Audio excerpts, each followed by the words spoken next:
bagi saya meyakini bahwa seburuk-buruknya teman, teman itu tidak pernah meninggalkan.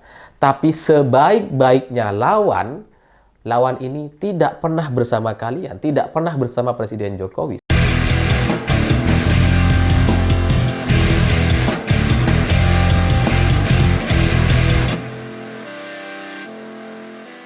Selamat malam semuanya. Kemarin Presiden Jokowi dalam pidatonya di Kongres Nasdem, beliau nampak curhat. Ya karena Pak Jokowi merasa dia ini ditinggalkan rame-rame katanya dalam kalimatnya. Biasanya datang itu rame-rame katanya. Terakhir begitu mau pergi ditinggal rame-rame.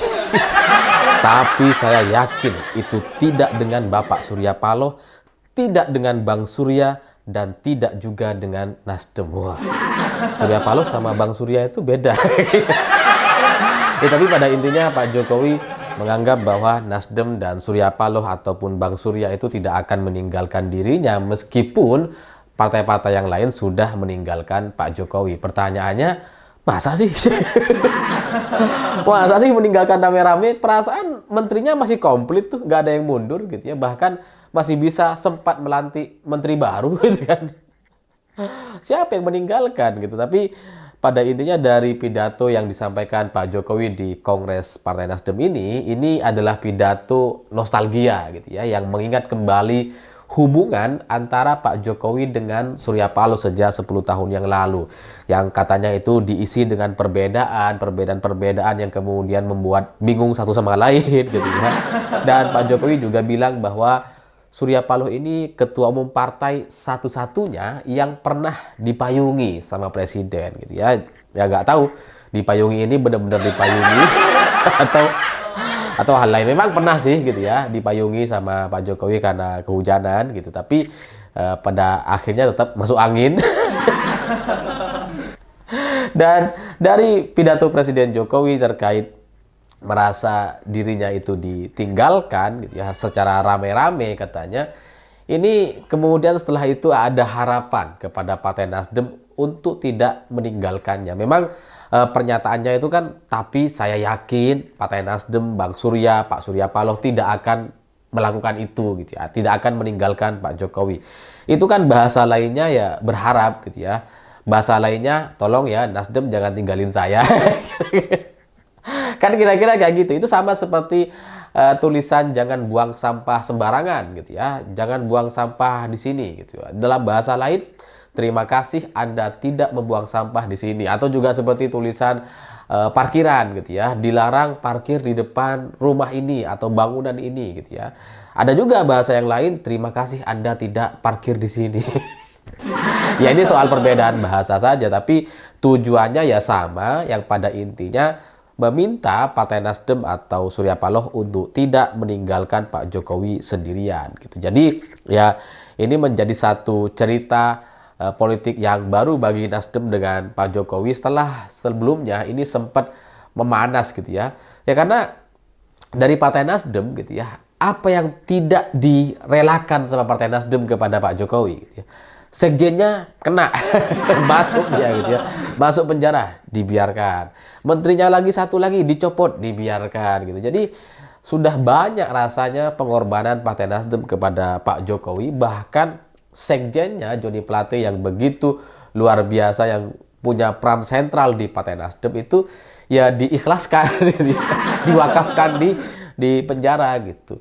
Tapi pada akhirnya ternyata yang tidak meninggalkan hanya Partai Nasdem, dan ini terkonfirmasi dari surat rekomendasi Partai Nasdem yang menjadi satu-satunya partai yang memberikan rekomendasi kepada Kaisang. Jadi Kaisang itu kan pengen maju di Pilkada 2024 sebelum ada putusan MK gitu ya.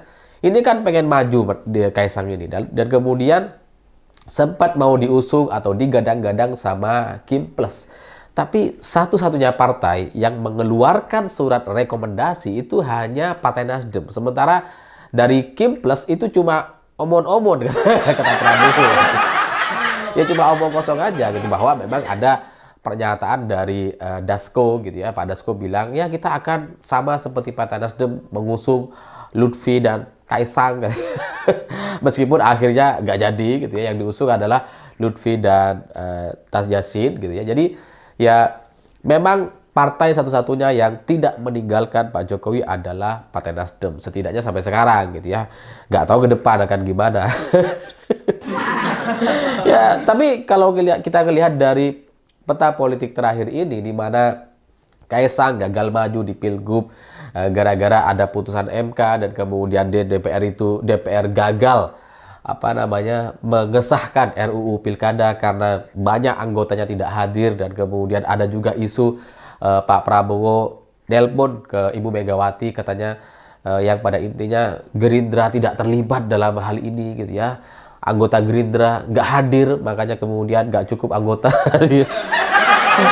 Itu kan menunjukkan bahwa semua partai itu nggak ada yang bisa dipegang gitu, dan tidak ada yang berkomitmen penuh kepada Pak Jokowi kecuali Partai Nasdem, setidaknya sampai surat rekomendasi kemarin. Bahwa apakah surat rekomendasi itu benar-benar direkomendasikan untuk Lutfi dan Kaisang atau sebatas drama aja gitu ya, biar kelihatan Nasdem tidak meninggalkan, ya kita nggak ngerti gitu. Tapi ya mungkin Pak Jokowi ditinggalkan gitu ya. Mungkin hari ini banyak orang yang meninggalkan Pak Jokowi, termasuk saya gitu ya. Saya adalah orang yang sangat mengidolakan Pak Jokowi dan mendukung Pak Jokowi, bahkan sempat membantu presiden selama beberapa tahun kemarin gitu ya.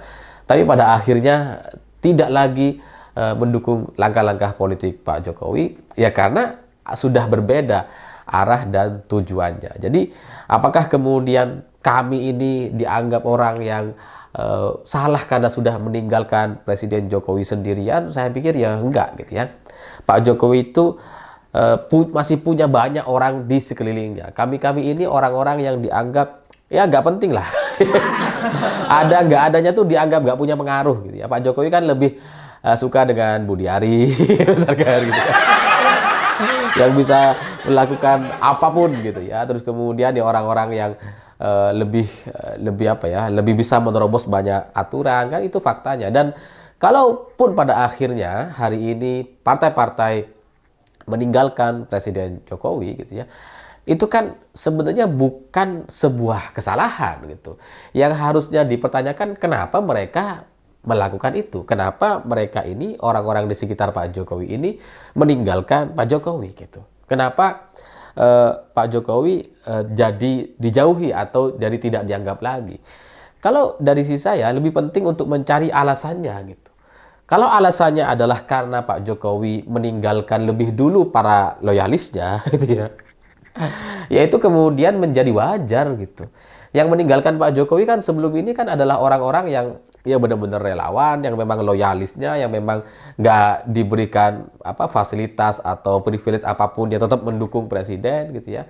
Dan kemudian ketika Presiden Pak Jokowi terlihat begitu berambisi mendukung Gibran atau ingin memajukan Gibran sebagai cawapres, kemudian ingin memajukan Kaisang sebagai calon gubernur gitu kan. Itu kemudian yang membuat para loyalisnya jadi berubah pikiran. Oh, Pak Jokowi ternyata hanya mikirin keluarganya.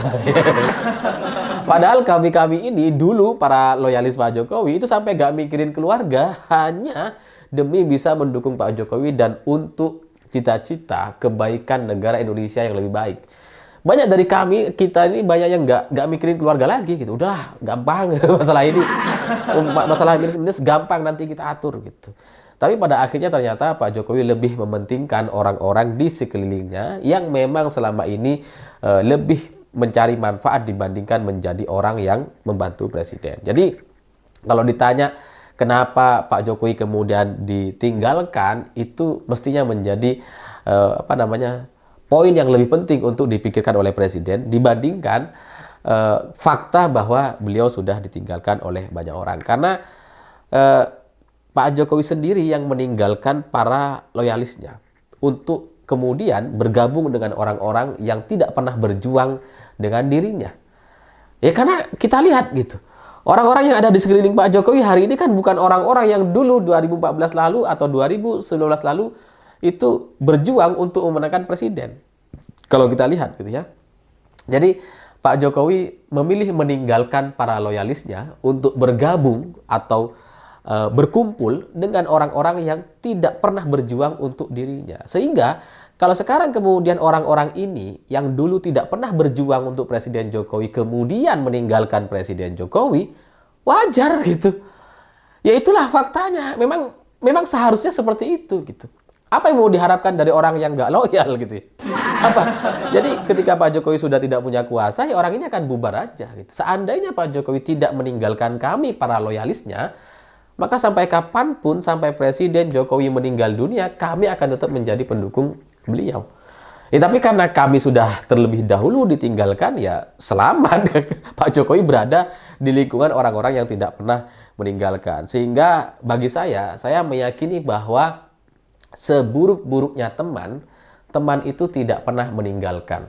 Tapi sebaik-baiknya lawan ini tidak pernah bersama kalian, tidak pernah bersama Presiden Jokowi. Sehingga kalau hari ini kemudian terjadi orang-orang meninggalkan Pak Jokowi secara rame-rame, itu bukan meninggalkan. Mereka memang tidak pernah dengan Pak Jokowi. Mereka cuma kebetulan aja bareng gitu ya. Kebetulan ada momentum, mereka ikut udah. Tapi apakah hatinya, apakah semangatnya ada dengan Presiden Jokowi? Nggak ada. Mereka tidak pernah dengan Presiden Jokowi. Jadi mereka tidak meninggalkan. Memang faktanya hari ini Pak Jokowi lah yang lebih dulu meninggalkan loyalisnya sampai kemudian menyadari bahwa dia tidak punya siapa-siapa. Ya harapan terakhirnya adalah Partai Nasdem gitu ya. Ya karena dari partai-partai yang lain seperti misalkan Golkar meskipun sudah berhasil ditebang dan kemudian Bahlil naik sebagai ketua umum partai, tapi kan upaya untuk menjadikan Pak Jokowi masuk ke dalam Dewan Pembina kan nampaknya tidak terlihat sampai sekarang gitu ya.